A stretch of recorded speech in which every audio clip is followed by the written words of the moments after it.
आज हम लोग शुरू करते हैं स्ट्रेट लाइन्स एंड प्लेन्स। जैसा कि पिछले वीडियो में हमने आपको बताया था कि हमको क्या पढ़ना है, क्या करना है, सिलेबस कैसा है, कितने का पूर्णांक है। तो आज बुक्स के बारे में भी बता देते हैं कौन सा बुक लगेगा। तो पेपर फर्स्ट के लिए जो 3 बुक हम लोगों को अनिवार्य है, 3 बुक पढ़ना रहेगा हम लोगों को। तो पेपर फर्स्ट के लिए पहला बुक रहेगा कोनिक सेक्शन।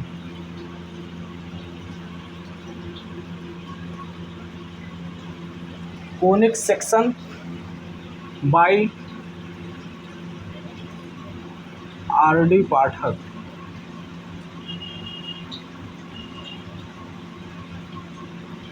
पहला बुक जो हम लोगों को पढ़ना रहेगा conic section by RD. Pathak, ठीक। और जो दूसरा बुक पढ़ना रहेगा vector analysis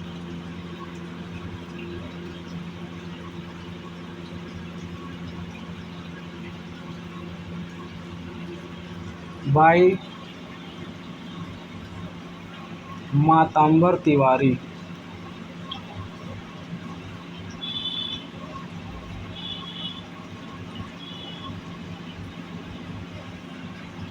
and RS. Sengar, ठीक। जो पहला बुक है कोनिक सेक्शन, आर.डी. पाठक लेखक हैं। ये पहला यूनिट इसमें पढ़ना रहेगा हम लोगों को पोलर कोऑर्डिनेशन। और ये जो दूसरा बुक है वेक्टर एनालिसिस, इसमें हम लोगों को दूसरा यूनिट पढ़ना रहेगा। और दूसरा यूनिट ये क्या है, स्ट्रेट लाइन्स एंड प्लेन्स। मतलब जो दूसरा यूनिट है वेक्टर एनालिसिस, उसमें सिर्फ हम लोगों को स्ट्रेट लाइन्स एंड प्लेन्स पढ़ना रहेगा। और जो तीसरा बुक है ज्योमेट्री, ज्योमेट्री की बुक रहेगी bye N Saran.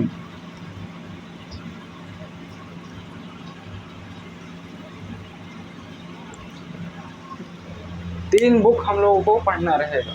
Paper first में पहला बुक रहेगा हम लोगों को, पहला बुक है कोनिक सेक्शन बाय आर.डी. पाठक, जिसमें हम लोगों को सिर्फ पहला यूनिट पढ़ना रहेगा पोलर कोऑर्डिनेट्स।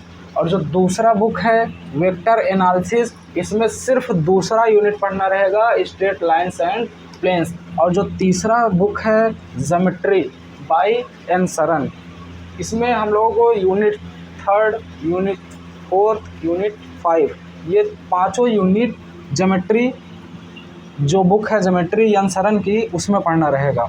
मतलब जो तीसरा यूनिट है, जो चौथा यूनिट है और जो पांचवा यूनिट है, ये इसमें मिलेगा इस बुक में।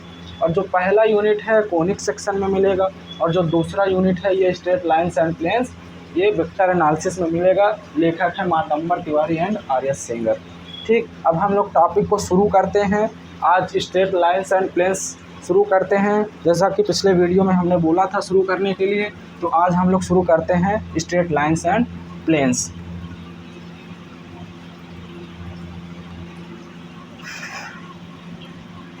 तो स्ट्रेट लाइन्स एंड प्लेन्स जो है ये यूनिट सेकंड में है। तो उसके लिए जो बुक बोले थे हम, मातंबर तिवारी का, ठीक। वेक्टर एनालिसिस का बुक रहेगा, लेखक है मातंबर तिवारी एंड आर.एस. सेंगर। और यही बुक चलेगी वेक्टर एनालिसिस यूनिट सेकंड। और यूनिट सेकंड जो है इसमें है चौथे चैप्टर में है, 4th चैप्टर पढ़ना रहेगा हम लोगों को स्ट्रेट लाइन्स एंड प्लेन्स। तो फिर आज हम लोग शुरू करते हैं स्ट्रेट लाइन्स एंड प्लेन्स। तो स्ट्रेट लाइन्स एंड प्लेन्स में सबसे पहला हेडिंग रहेगा डायरेक्शन एंगल्स। हेडिंग कर लीजिए आप लोग, डायरेक्शन एंगल्स।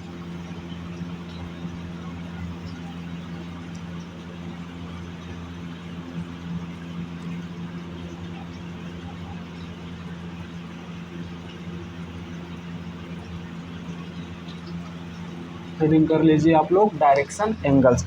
तो पहला हेडिंग है डायरेक्शन एंगल। तो फिर आज हम लोग डिफाइन करेंगे कि डायरेक्शन एंगल्स क्या है, ठीक। तो जैसे हम लोग पिछले कक्षा 12 तक, पिछले कक्षा में क्लास 12 तक हम लोग पढ़ते आए हैं, सिर्फ 2 को एक्स एंड वाई में रिलेशन पढ़ते आए हैं हम लोग, ठीक। लेकिन इस बीएससी फर्स्ट ईयर में क्या है कि हम लोगों को 3D ज्योमेट्री पढ़ना है, 3 डायमेंशनल। अब तक हम लोग 2D पढ़े हैं, 2 डायमेंशनल, लेकिन बीएससी में क्या पढ़ना है हम लोगों को? 3D पढ़ना है। इसमें एक्स वाई पढ़े हैं 12 तक, लेकिन इसमें बीएससी में एक्स वाई और जेड में रिलेशन पढ़ना रहेगा। तो शुरू करते हैं हम लोग कि डायरेक्शन एंगल्स क्या है। जैसे कि कोई प्लेन है, प्लेन में कोई लाइन है, मान लेते हैं कि कोई प्लेन है और प्लेन में कोई लाइन है, और वो लाइन एक्स एक्सिस से कितना कोण बनाता है, वाई एक्सिस से कितना कोण बनाता है, और जेड एक्सिस से जितना कोण बनाता है, उसे हम लोग क्या बोलेंगे? Direction angles. ठीक, जैसे हम लोग एक्स और वाई जेड में जो 3D है, 3 डायमेंशनल, अब ये एक्स एक्सिस है, ये वाई एक्सिस है, और जो जेड एक्सिस है इसके परपेंडिकुलर रहेगा, इसके परपेंडिकुलर मतलब इसके लंबवत रहेगा जेड एक्सिस। लेकिन इसको हम लोग ऐसे बना तो नहीं पाएंगे, इसीलिए इसको हम लोग जेड एक्सिस को ऐसे डिनोट करेंगे। ये हो गया जेड एक्सिस। ठीक, ये हो गया एक्स एक्सिस, ये हो गया वाई एक्सिस, ये हो गया जेड एक्सिस। ठीक,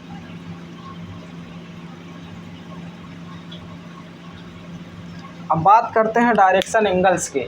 मान लिया कि ये जो एक्स वाई और जेड एक्सिस है, इस प्लेन पे एक्स और वाई जेड एक्सिस के प्लेन पे कोई भी लाइन हो, कोई भी लाइन ले लेते हैं, ये देख लीजिए, ये एक लाइन ले लेते हैं, कोई भी एक लाइन है, एक प्लेन पे कोई लाइन ले लेते हैं, वो एक्स एक्सिस से जो कोण बनाएगा, एंगल बनाएगा, उसको डायरेक्शन एंगल्स बोलते हैं। और जो वाई एक्सिस पे जो एंगल बनाएगा और जो जेड एक्सिस पे एंगल बनाएगा, एक्स एक्सिस से एंगल जो बनाएगा, वाई एक्सिस से जो एंगल बनाएगा और जेड एक्सिस से जो एंगल बनाएगा, उसे हम लोग डायरेक्शन एंगल्स बोलेंगे। मान लेते हैं ये लाइन एल है, एक्स वाई और जेड एक्सिस से मानते हैं कि एक्स और वाई और जेड एक्सिस से अल्फ़ा कोण बनाता है। यल जो है एक्स एक्सिस से कितना कोण बनाता है? Alpha angle. ठीक, और यल जो है वाई एक्सिस से बीटा एंगल बनाता है। ठीक, और जो यल है जेड एक्सिस से गामा एंगल बनाता है। इसी को क्या बोलेंगे हम लोग? अल्फ़ा, बीटा और गामा को क्या बोलेंगे? Direction angles. ठीक, तो लिखते हैं हम लोग the angles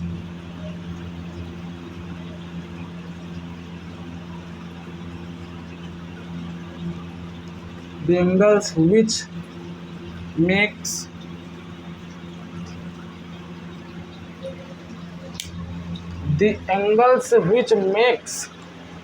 positive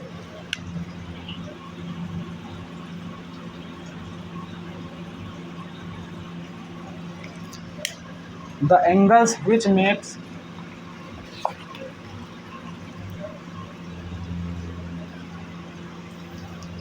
positive directions of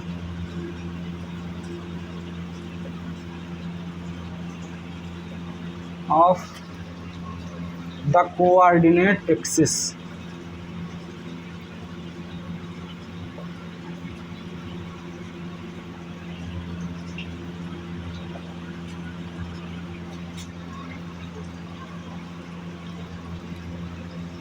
are called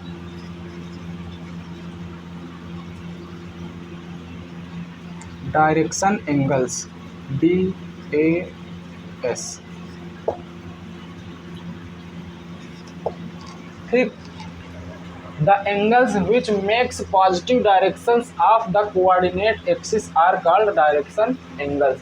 मतलब ऐसा एंगल जो पॉजिटिव डायरेक्शन ऑफ कोऑर्डिनेट, मतलब ये जो कोऑर्डिनेट्स हैं, जो एक्सिस हैं, एक्स एक्सिस, वाई एक्सिस और जेड एक्सिस, इसके पॉजिटिव डायरेक्शन से जितना भी एंगल बनाता है, ये जो लाइन है वाई, ये जो ये लाइन है, ये एक्स एक्सिस से और ये वाई एक्सिस से और ये जेड एक्सिस से जितना भी एंगल इंक्लाइंड करता है, बनाता है, मान लीजिए यल जो है एक्स एक्सिस से अल्फ़ा कोण एंगल बनाता है, यल जो है वाई एक्सिस से बीटा एंगल बनाता है, यल और जो है जेड एक्सिस से गामा एंगल बनाता है। तो ये अल्फ़ा और बीटा और गामा क्या हो गए? Direction angles. इसमें लिख दीजिए where alpha comma beta comma gamma are DAS, मतलब अल्फ़ा बीटा गामा क्या है? Direction angles. ठीक, एक बार और समझा देते हैं। माना कोई लाइन एल जो है, मान लेते हैं कि कोई प्लेन है, उसमें लाइन जो है यल है, ठीक। कोई किसी प्लेन में का जो लाइन है यल है वो डायरेक्शन एंगल्स बनाता है, अल्फा एक्स एक्सिस से अल्फा एंगल बनाता है, वाई एक्सिस से बीटा एंगल बनाता है, और जेड एक्सिस से गामा एंगल बनाता है। तो ये जो अल्फा बीटा और गामा है ये क्या हो गया, डायरेक्शन एंगल्स। अब हम लोग आगे बात करते हैं डायरेक्शन कोसाइंस की, ठीक। आगे बात करते हैं हम लोग डायरेक्शन कोसाइंस। हेडिंग कर लीजिए सब लोग, direction cosines.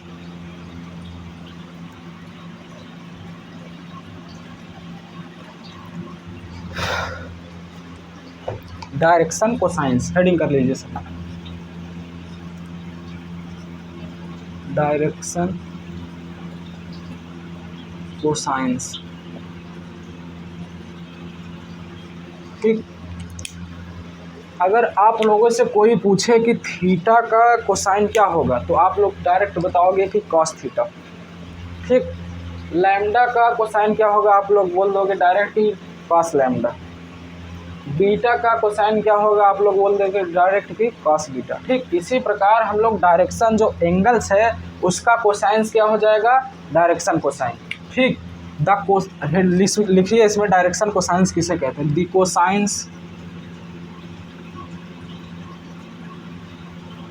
Cosines of the direction angles.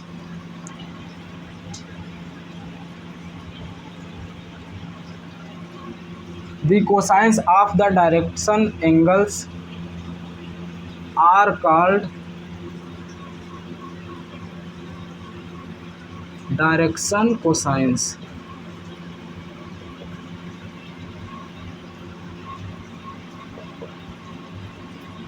ठीक, The cosines of the direction angles are called direction cosines। मतलब कि जो डायरेक्शन एंगल्स हैं अल्फ़ा बीटा गामा उसके कोसाइंस क्या हो जाएंगे, डायरेक्शन कोसाइंस। यहाँ पे जैसे हम लोग अभी बात किए थे ये एक्स एक्सिस है, ये वाई एक्सिस है और ये जेड एक्सिस है, ठीक। ये क्या है एक्स एक्सिस, ये क्या है वाई एक्सिस, ये क्या है जेड एक्सिस, ठीक। और कोई लाइन जो है वो है क्या एल, ठीक। ये जो है एक्स एक्सिस के पॉजिटिव कोऑर्डिनेट से कितना एंगल बनाता है, अभी हम लोग बताए थे ना। माना कि एल जो है एक्स एक्सिस से अल्फ़ा एंगल बनाता है, ठीक। और एल जो है वाई एक्सिस से बीटा एंगल बनाता है, और एल जो है जेड एक्सिस से गामा एंगल बनाता है, ठीक।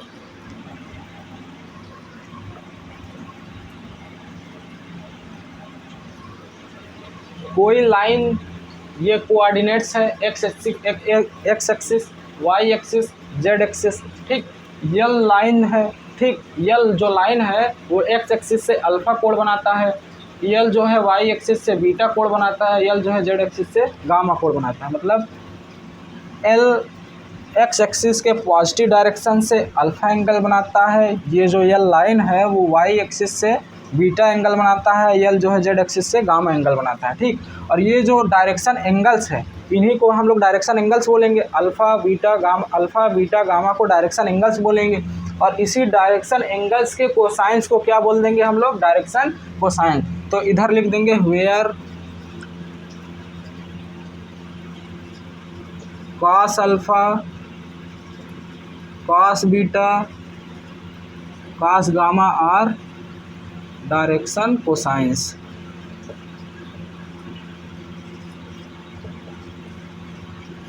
ठीक। अभी तक हम लोग पढ़े डायरेक्शन एंगल्स किसे कहते हैं, अब डायरेक्शन कोसाइंस क्या है किसे कहते हैं, ठीक। अब आगे बढ़ते हैं हम लोग डायरेक्शन रेशियो की तरफ, ठीक। एक बार फिर समझा देते हैं, the cosines of the direction angles are called the direction cosines. मतलब डायरेक्शन एंगल्स का जो ये जो डायरेक्शन एंगल्स है अल्फ़ा बीटा गामा इसके कोसाइंस ले लेंगे हम लोग तो क्या हो जाएगा, डायरेक्शन कोसाइंस। मतलब सीधा सीधा हम लोग इतना जानेंगे।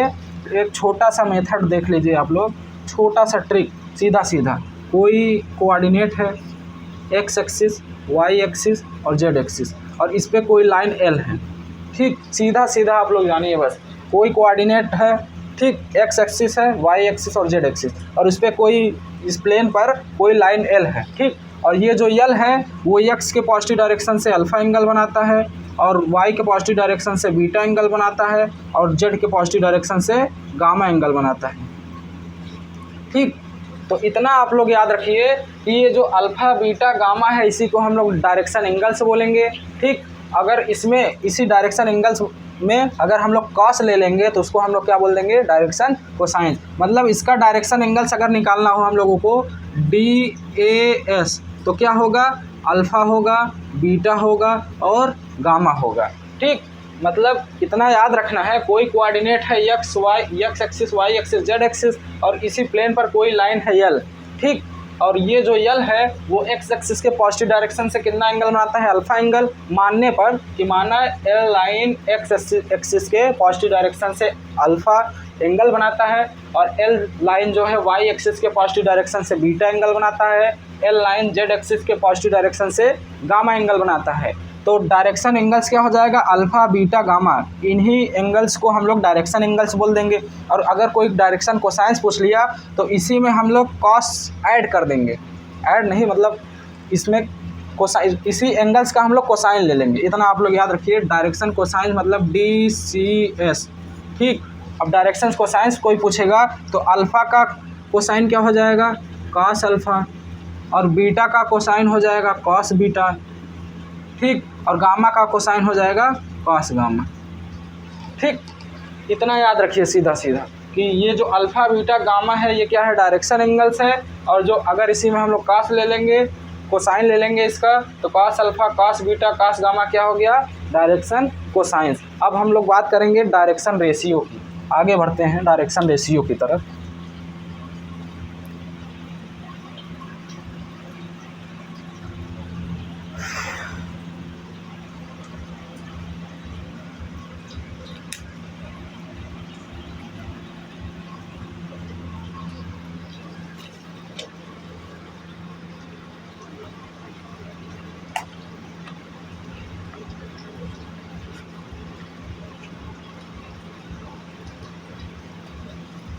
अब हम लोग बात करते हैं डायरेक्शन रेशियो की।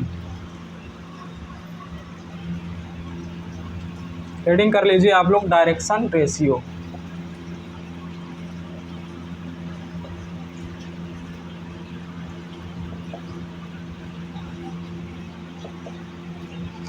ठीक, डायरेक्शन रेशियो अब डिफाइन करेंगे हम लोग कि डायरेक्शन रेशियो किसे कहते हैं।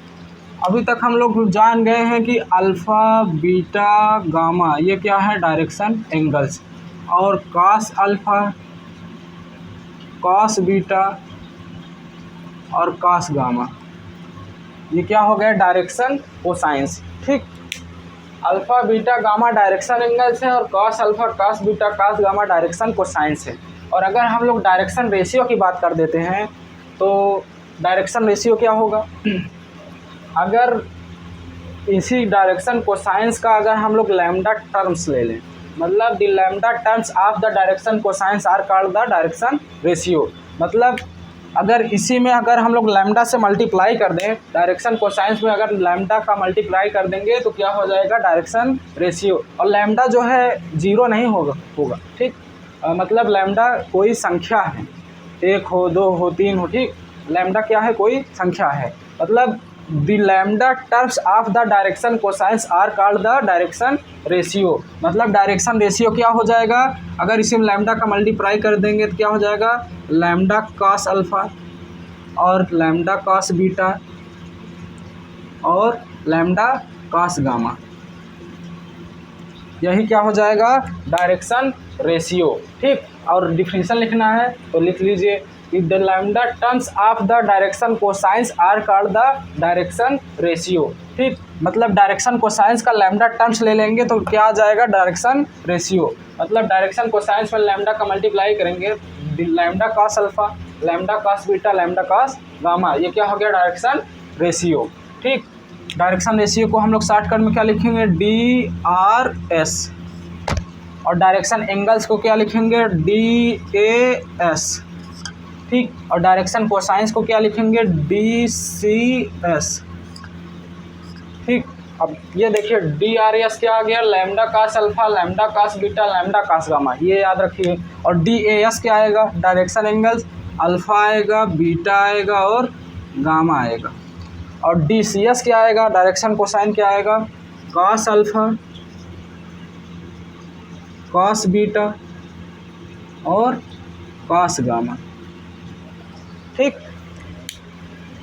अब आगे बात करते हैं हम लोग, एक इसके बाद एक आएगा थ्योरम। तो आगे हम लोग बात करते हैं थ्योरम की, कि थ्योरम क्या है और उसको प्रूफ कैसे करेंगे, प्रूफ करना है। हाँ, अब बात करते हैं थ्योरम की। थ्योरम क्या है, आगे एक थ्योरम है।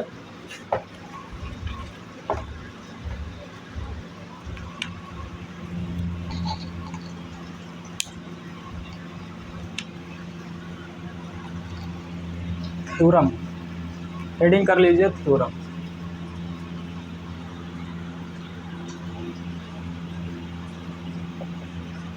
ठीक। एक थ्योरम है आगे, उसको हम लोग प्रूफ करेंगे।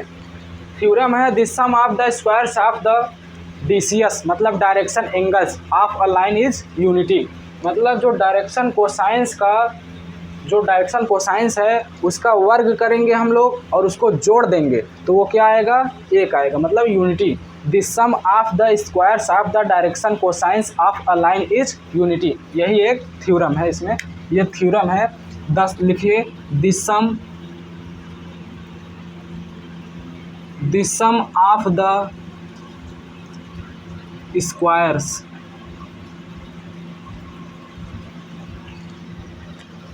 the sum of the squares of the DCS लिखिए या फिर direction cosines of A line is unity. ठीक। ये थ्योरम है हम लोगों का। थ्योरम पढ़ना रहेगा, the sum of the squares of the direction cosines of a line is unity. मतलब डायरेक्शन कोसाइंस के वर्ग का योग जो है यूनिटी आएगा। समझ में आया, डायरेक्शन कोसाइंस के वर्गों का योग एक होना चाहिए, ये थ्योरम बोल रहा है। मतलब जो डायरेक्शन कोसाइंस है उसका वर्ग करिए और उसको जोड़िए, कितना आना चाहिए, एक। ये थ्योरम है। डायरेक्शन कोसाइंस क्या है, अभी तक हम लोग डायरेक्शन कोसाइंस पढ़े हैं ना, DCS, cos alpha, cos beta और कास गामा। ये क्या है, डायरेक्शन कोसाइंस। ठीक। अब इसी का वर्ग करिए और इसको जोड़ दीजिए, मतलब cos square alpha plus cos square beta plus cos square gamma equal to 1, मतलब unity. The sum of the squares of the direction cosines of a line is unity. मतलब मैथमेटिकल लैंग्वेज में cos square alpha plus cos square beta plus cos square gamma बराबर 1। अब हम लोग proof करेंगे इसी theorem को। ठीक। थ्योरम लिख लीजिए, the sum of the squares of the direction cosines of a line is unity, cos square alpha plus cos square beta plus cos square gamma बराबर 1। अब इसको हम लोग क्या करेंगे, प्रूफ करेंगे। ठीक।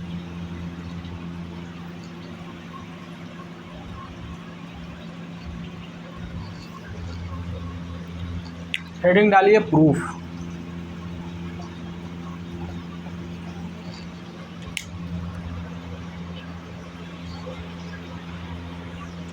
एक बार और थ्योरम रिपीट कर देते हैं। थ्योरम बोल रहा था, the sum of the squares of the direction cosines of a line is unity. मतलब डायरेक्शन कोसाइंस का वर्ग का योग एक होना चाहिए, एक है। ठीक। तो मान लेते हैं कोई कोऑर्डिनेट है,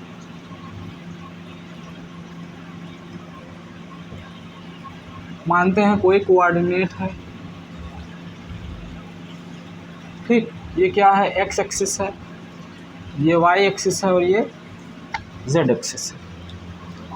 ठीक। मानते हैं कि कोई कोऑर्डिनेट है, एक्स एक्सिस, वाई एक्सिस और जेड एक्सिस, और इस पे वेक्टर, एलान वेक्टर, इसका एलान वेक्टर है आई कैप, इसका एलान वेक्टर है जे कैप, ठीक, और इसका एलॉन्ग वेक्टर है के कैप। माना coordinate x axis, Y axis, Z axis. X axis पर along vector y cap, y axis पर एलॉन्ग वेक्टर जे कैप और जेड एक्सिस पर एलॉन्ग वेक्टर के कैप। अब लेट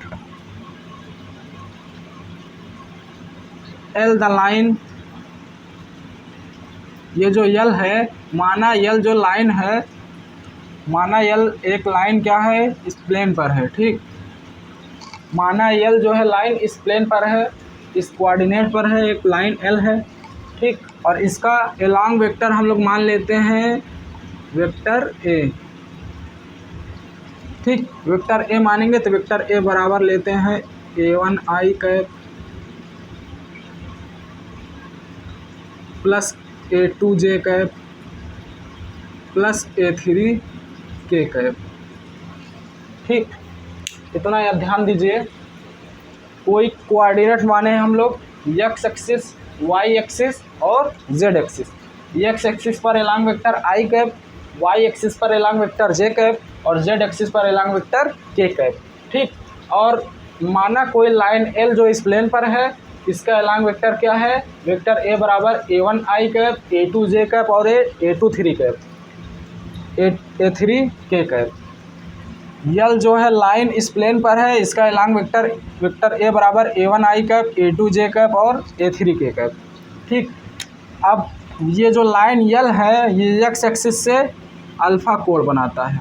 माना एल लाइन एक्स एक्सिस से alpha कोण बनाता है, वाई एक्सिस से बीटा एंगल बनाता है और जेड एक्सिस से गामा एंगल बनाता है।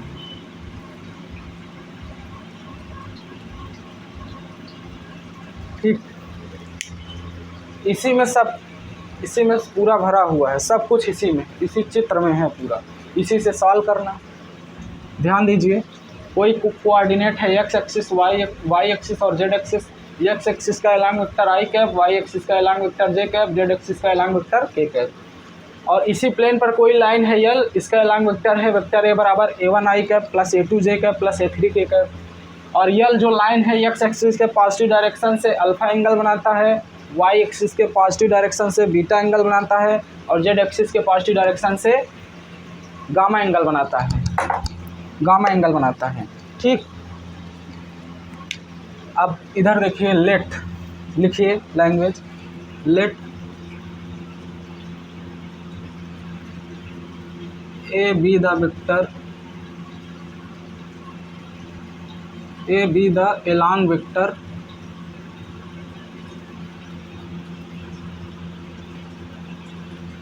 Of line L. ठीक, मतलब ए जो है ये एल लाइन का एलॉन्ग वेक्टर है और वेक्टर ए बराबर क्या है,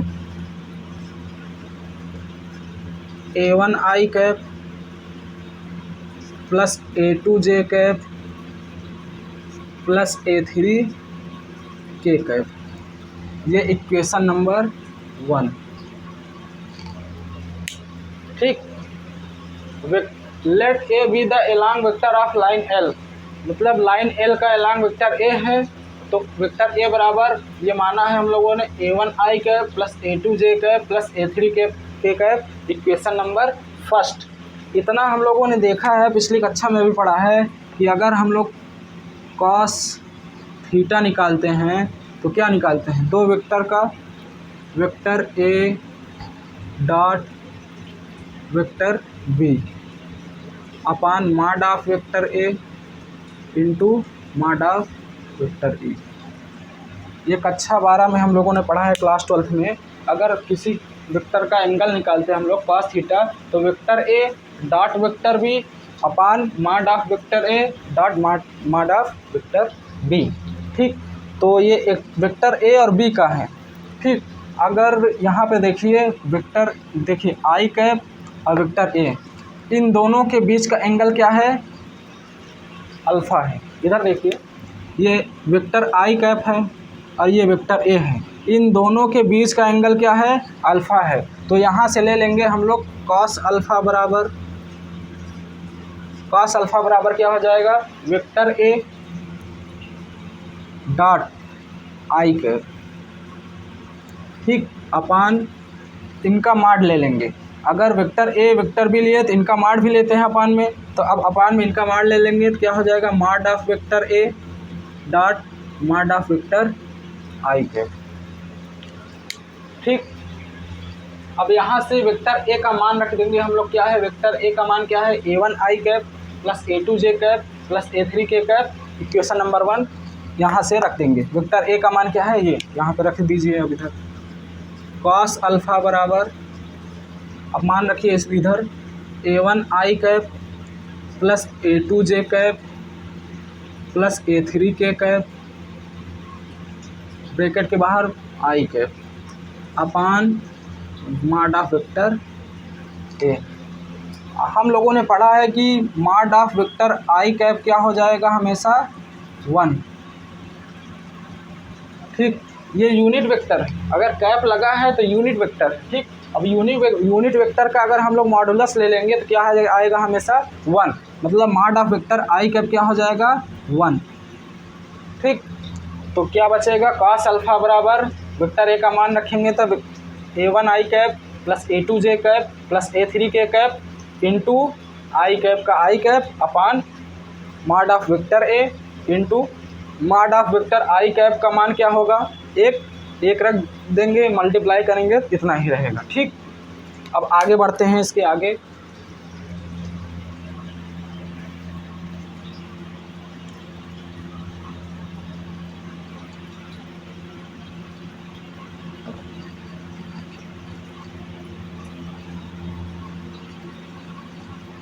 इधर देखिए कॉस अल्फ़ा, ये है, हम लोगों ने ये भी पढ़ा है, अगर आई कैप और आई कैप का मल्टीप्लाई होगा, वेक्टर आई डॉट वेक्टर आई कितना होगा, 1, आई कैप डॉट जे कैप 0, आई कैप डॉट के कैप बराबर 0, मतलब आई कैप डॉट आई कैप पढ़ा है हमेशा 1 होगा, आई कैप डॉट जे कैप बराबर 0 हो जाएगा, आई कैप डॉट के कैप बराबर 0 हो जाएगा, मतलब जे कैप के कैप ये दोनों 0 हो जाएंगे, और आई कैप डॉट आई कैप 1 होगा, मतलब a1 बचेगा ऊपर, अपान माड ऑफ वेक्टर ए बचेगा। ठीक, अब इधर रख दीजिए आई कैप डॉट आई कैप का मान 1 होगा, तो इसमें रख दीजिए, इधर हो जाएगा कॉस अल्फ़ा बराबर आई कैप डॉट आई कैप का मान 1 तो a1, अब आई कैप डॉट जे कैप का मान 0, a2 इंटू 0 बराबर 0, ये भी 0, तो इस उधर लिखा नहीं जाएगा, अपान माड ऑफ वेक्टर ए। ठीक, अब पक्षांतर कर देंगे इसको, तो a1 बराबर क्या आ जाएगा, a1 बराबर आ जाएगा, इधर मल्टीप्लाई कर देंगे तो माड of vector A into cos alpha. ठीक, ये इक्वेशन नंबर सेकंड बना लीजिए। ठीक, इक्वेशन नंबर फर्स्ट ये है, इक्वेशन नंबर सेकंड ये है।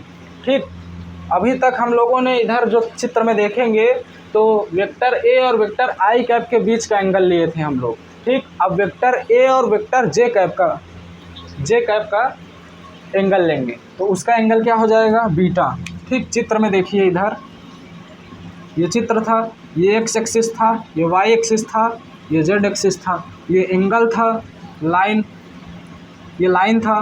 ठीक, यल, और ये लाइन एक्स एक्सिस से अल्फ़ा एंगल बनाता है, ये लाइन वाई एक्सिस से बीटा एंगल बनाता है, ये लाइन जेड एक्सिस से गामा एंगल बनाता है। इसका एलांग वेक्टर था आई कैप, इसका एलांग वेक्टर था जे कैप। ठीक, और इसका एलांग वेक्टर था के कैप, और लाइन का एलांग वेक्टर था वेक्टर ए। ठीक, अभी तक हम लोगों ने वेक्टर ए और वेक्टर आई कैप का एंगल लिया था अल्फ़ा, अब वेक्टर ए और वेक्टर जे कैप का एंगल लेंगे क्या, बीटा। ठीक, तो अब पुनः लिखेंगे, नाउ कॉस बीटा बराबर ले लेंगे, पहला वेक्टर क्या है, वेक्टर ए डॉट, दूसरा वेक्टर क्या है, जे कैप, अपान, अब इनका मॉडुलस ले लेंगे तो क्या हो जाएगा, vector A into mod of vector j. ठीक, अब इधर देखिए आगे,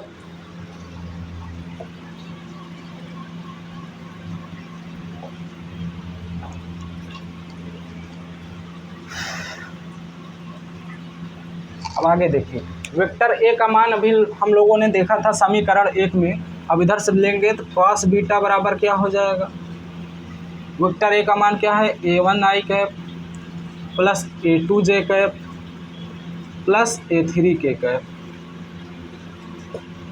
into j cap upon mod of vector a. अब mod of vector j cap का मान क्या होगा, 1। ये क्या है, यूनिट वेक्टर। अगर कैप लग गया तो ये क्या हो गया, यूनिट वेक्टर। अब j mod of vector j cap का मान 1 है तो 1 यहाँ लिख दिए हैं, ठीक। अब इधर देखिए कॉस बीटा बराबर, अब जे कैप का आई कैप में गुणा करेंगे 0 होगा और जे कैप का जे कैप में गुणा करेंगे तो 1 होगा। तो क्या बचेगा ऊपर, a2 upon mod of vector A, ठीक। अब पक्षांतर कर देंगे तो क्या हो जाएगा, a2 बराबर mod of vector A into cos beta. ये क्या हो गया, इक्वेशन नंबर 3, इक्वेशन नंबर 3, ठीक। इक्वेशन नंबर फर्स्ट क्या था, वेक्टर ए बराबर a1i cap plus a2j cap plus a3k cap. और इक्वेशन नंबर सेकेंड क्या था, ये देखिए a1 बराबर mod of vector A into cos alpha. और इक्वेशन नंबर थर्ड क्या है, a2 बराबर mod of vector A into cos beta. अब इसी प्रकार सिमिलरली ले लेंगे तो क्या हो जाएगा, सिमिलरली a3 बराबर क्या हो जाएगा, mod of vector A into cos gamma.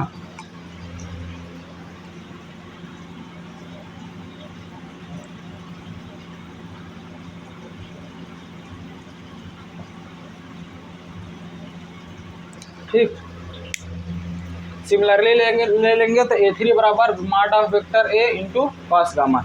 अब वेक्टर इधर देखिए a1 a2 a3 का मान इक्वेशन नंबर फर्स्ट में रख देंगे। इक्वेशन नंबर फर्स्ट क्या था, वेक्टर ए बराबर a1i cap plus a2j cap plus a3k cap. अब उसमें a1 a2 और a3 का मान रख देंगे इक्वेशन नंबर फर्स्ट में। अब आगे देखिए now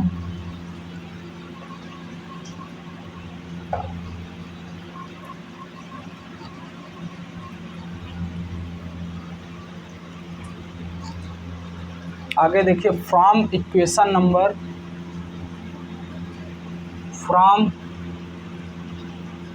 number first second third and fourth, ठीक।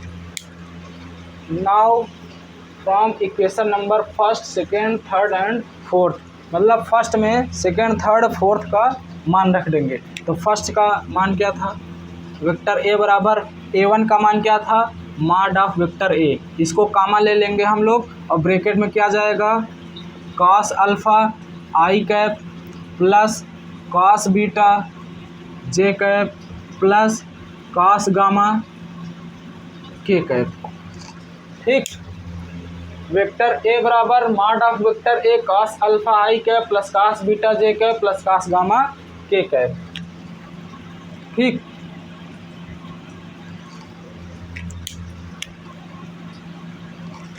अब आगे अगर मॉड ऑफ वेक्टर ए से डिवाइड कर दें दोनों पक्षों में तो क्या होगा, vector A upon mod of vector A equal to mod of vector A upon mod of vector A cut जाएगा तो क्या बचेगा, cos alpha I cap plus cos beta J cap plus cos gamma K cap, ठीक। अब हम लोगों ने पढ़ा है vector A upon mod of vector A को क्या लिख लेंगे हम लोग, ए कैप, यूनिट वेक्टर। मतलब vector A upon modulus vector A का क्या हो जाएगा, ए कैप, मतलब यूनिट वेक्टर ए, ठीक। Equal to cos alpha I cap plus cos beta J cap plus cos gamma K cap, ठीक। ये unit vector है। अगर इसका मॉडुलस लेंगे हम लोग तो क्या हो जाएगा, एक, तो इधर लिखेंगे taking modulus both side, taking modulus both side, ठीक। अगर दोनों तरफ का मॉडुलस ले लेंगे हम लोग तो वेक्टर ए का मॉडुलस क्या हो जाएगा, 1 इक्वल टू, और इसका मॉडुलस ले लेंगे, क्या हो जाएगा, under root cos alpha square plus cos beta square plus cos gamma square. ठीक, इसका मॉडुलस लें हम लोग, क्या हो जाएगा, under root cos square alpha plus cos square beta plus cos square gamma. ठीक, इसका मॉडुलस लेंगे हम लोग, तो cos square alpha plus cos square beta plus cos square gamma. ठीक, अब दोनों पक्षों का स्क्वायर कर देंगे, तो नाउ स्क्वायरिंग बोथ साइड,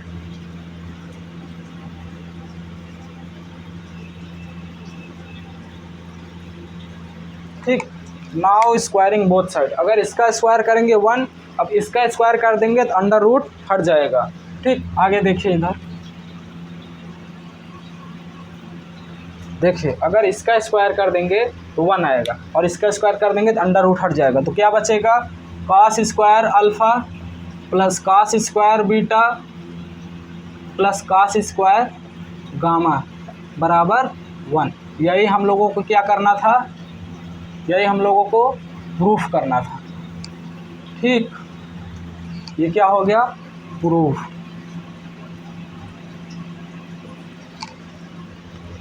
ठीक, अब थ्योरम क्या था, the sum of the squares of the direction cosines of a line is unity. ठीक, the sum of the direction cosines का sum, the sum of the squares of the direction cosines के square का sum लेंगे तो क्या होगा, is unity, मतलब 1। ये प्रूफ हो गया। ठीक, एक बार और समझा देते हैं आप लोगों को अच्छे से। थ्योरम क्या था, मैथमेटिकल लैंग्वेज में, this cos square alpha plus cos square beta plus cos square gamma बराबर 1 सिद्ध करना था हम लोगों को। तो सबसे पहले एक हम लोग क्या लेंगे, कोऑर्डिनेट। ठीक, एक कोऑर्डिनेट ले लेते हैं हम लोग, एक कोऑर्डिनेट ले लिए हम लोग। ये क्या है, एक्स एक्सिस, ये वाई एक्सिस, ये जेड एक्सिस। ठीक, और इस पर कोई लाइन ले लेते हैं यल। अब एक्स एक्सिस का along vector i cap, y axis का along vector j cap, Z axis का एलांग वेक्टर के कैप। इतना तो जानते ही हैं हम लोग। अब इस लाइन का एलांग वेक्टर हम लोग मान लेंगे वेक्टर ए, और वेक्टर ए क्या मानेंगे, A1 I cap plus A2 J cap plus A3 K cap. ठीक, अब ये लाइन जो है एक्स एक्सिस से अल्फा एंगल बनाता है, वाई एक्सिस से बीटा एंगल बनाता है। ठीक, और जेड एक्सिस से गामा एंगल बनाता है। ठीक, अब इसी में सब कुछ, इसी चित्र में सब कुछ है। जैसे हम लोग पढ़ते थे पहले कि कॉस थीटा बराबर दो वेक्टरों का अगर एंगल लेते थे तो क्या होता था, पहला वेक्टर इंटू दूसरा वेक्टर अपान पहले वेक्टर का मॉडुलस इंटू दूसरे वेक्टर का मॉडुलस। ठीक, ऐसे ही करते थे कक्षा 12 तक। किसी भी वेक्टर का एंगल लेते थे तो पहला वेक्टर इंटू दूसरा वेक्टर अपान पहले वेक्टर का मॉडुलस इंटू दूसरे वेक्टर का मॉडुलस। ठीक, इसी प्रकार हम लोगों को करना है कि ये एक वेक्टर आई कैप है, एक वेक्टर ए कैप है। इन दोनों का अगर हम लोग एंगल लेंगे तो अल्फ़ा है, तो कास अल्फ़ा लेंगे तो पहला वेक्टर क्या होगा, वेक्टर ए इंटू दूसरा वेक्टर क्या होगा, वेक्टर आई कैप। ठीक, अपान पहले वेक्टर का modulus vector mod of vector ए, दूसरे वेक्टर का modulus mod of I cap. ठीक, इसी प्रकार वेक्टर ए का मान तो हम लोग जानते ही हैं, माने ही हैं कि A1 I cap plus A2 J cap plus A3 K cap. इसी में हम लोग A1 I cap plus A2 J cap plus A3 K cap रख देंगे, और दूसरा वेक्टर क्या है, आई कैप, यहाँ आई कैप रख देंगे। ठीक, अब यहाँ पे A1 वेक्टर ए ही रहेगा, mod of vector A into, अब वेक्टर बी क्या है, i cap, mod of vector i cap. अब mod of vector i cap का मान हमेशा 1 रहेगा। अब आई कैप यहाँ ऊपर रहेगा तो आई कैप में आई कैप का गुणा करेंगे 1 होगा, तो यहाँ पे बचेगा A1 upon mod of vector ए। तो यहाँ से हो जाएगा A1 बराबर क्या हो जाएगा, mod of vector A into cos alpha. इसी प्रकार A2 क्या हो जाएगा, mod of vector A into cos beta. इसी प्रकार A3 क्या हो जाएगा, mod of vector A into cos gamma. ठीक, अब A1, A2 और A3 का मान इक्वेशन नंबर जो फर्स्ट माने थे, वेक्टर ए का मान जो है इसी में रख देंगे। वेक्टर ए क्या है, A1 I cap plus A2 J cap plus A3 K cap. अब इसी में A1, A2, A3 का मान रख देंगे, तो वेक्टर ए बराबर क्या आ जाएगा, mod of vector A bracket में कास alpha I cap plus cos beta J cap plus cos gamma K cap. ठीक, तो अगर हम मॉड ऑफ वेक्टर ऐसे डिवाइड कर देंगे दोनों पक्षों में, तो एक इस तरफ आएगा वेक्टर ए कैप और दूसरी तरफ आएगा cos अल्फ़ा आई cap plus cos beta J cap plus cos gamma K cap. ठीक, अब दोनों पक्षों का मॉडुलस ले लेंगे तो वेक्टर ए कैप का मॉडुलस 1 होगा। वेक्टर ए कैप का मॉडुलस हमेशा 1 होगा। इसका मॉडुलस लेंगे तो mod of vector A cap का मान 1, क्योंकि कैप लग गया, मतलब कैप मतलब यूनिट वेक्टर, और यूनिट वेक्टर का मॉडुलस हमेशा 1 होता है। ठीक, और दूसरी तरफ का मॉडुलस ले लेंगे तो क्या हो जाएगा, under root cos square alpha plus cos square beta plus cos square gamma. अब दोनों पक्षों का स्क्वायर कर देंगे तो एक का स्क्वायर एक और दूसरे पक्ष में cos square alpha plus cos square beta plus cos square gamma. ठीक, अब कल से हम लोग शुरू करेंगे exercise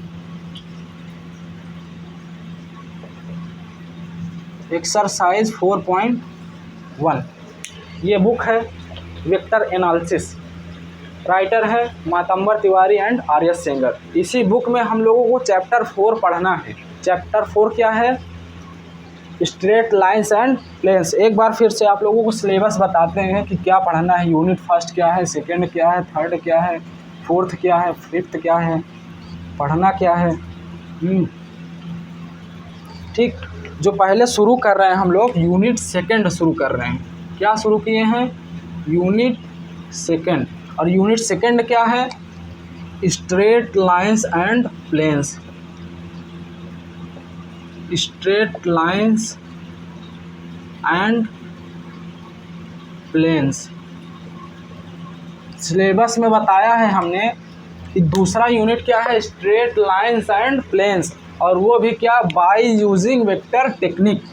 by using vector technique मतलब स्ट्रेट लाइंस एंड प्लेन्स हम लोगों को पढ़ना है, लेकिन कैसे पढ़ना है, वेक्टर टेक्निक के प्रयोग से, मतलब वेक्टर के मेथड से। मतलब इसको पढ़ेंगे हम लोग वेक्टर से पढ़ेंगे। ठीक, वेक्टर का फार्मूला लगा के वेक्टर के टेक्निक से, वेक्टर के प्रयोग से पढ़ेंगे स्ट्रेट लाइंस एंड प्लेन्स। ठीक, अब इसको ख़त्म करेंगे तो हम लोग क्या शुरू करेंगे, यूनिट फर्स्ट। यूनिट फर्स्ट क्या है, पोलर कोऑर्डिनेट्स।